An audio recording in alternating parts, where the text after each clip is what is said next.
Okay, this is Papa Frank. We're looking at a K20 motor. It's sitting on a pallet.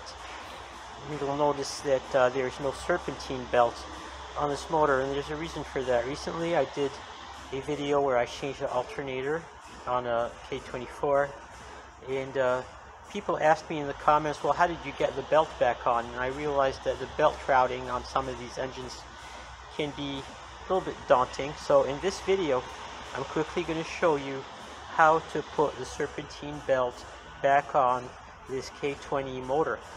And with the engine out of the car, we have a perfect view of how to do that.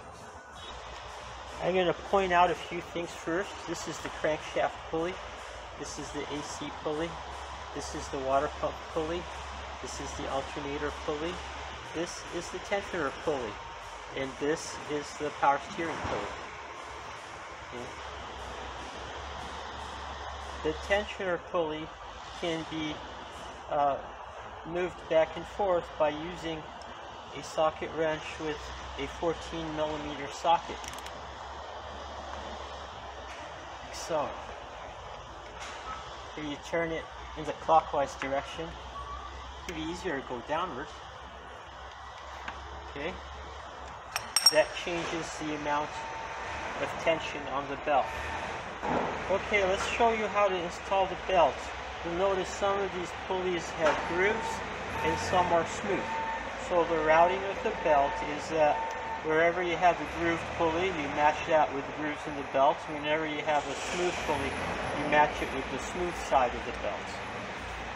So we start this with the two lowest pulleys, which are the AC and the crankshaft. And we go around the water pump, then we go around the alternator, and now what we have remaining is just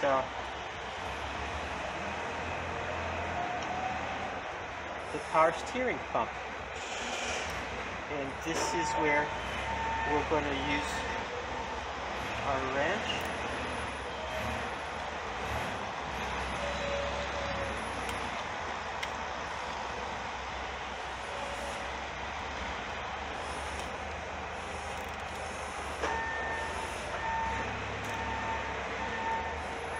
And there we go.